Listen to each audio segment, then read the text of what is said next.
Nimesema kila siku tusiuziwe uoga.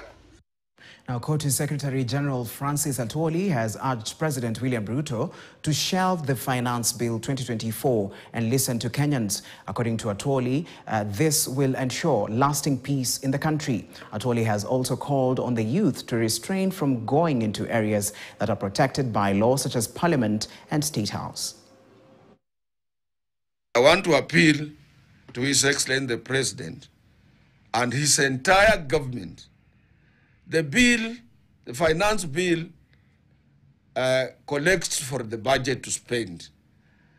And without finance bill, I know it will be very difficult for government even to operate and pay taxes. But for now,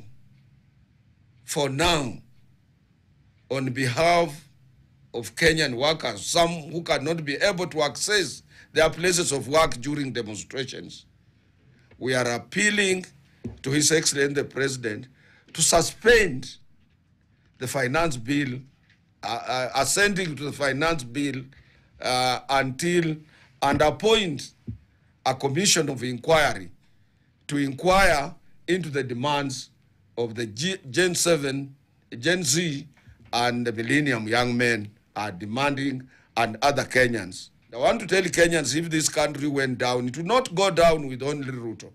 It would go down with everybody. And as I've said time and again, it's good or better to have a bad government than not to have one. Because anarchy is the worst thing that anybody should experience. And if you want to see what anarchy is, go to Sudan here, go to Khartoum. There's no government. Right now, we want to bring you some breaking news.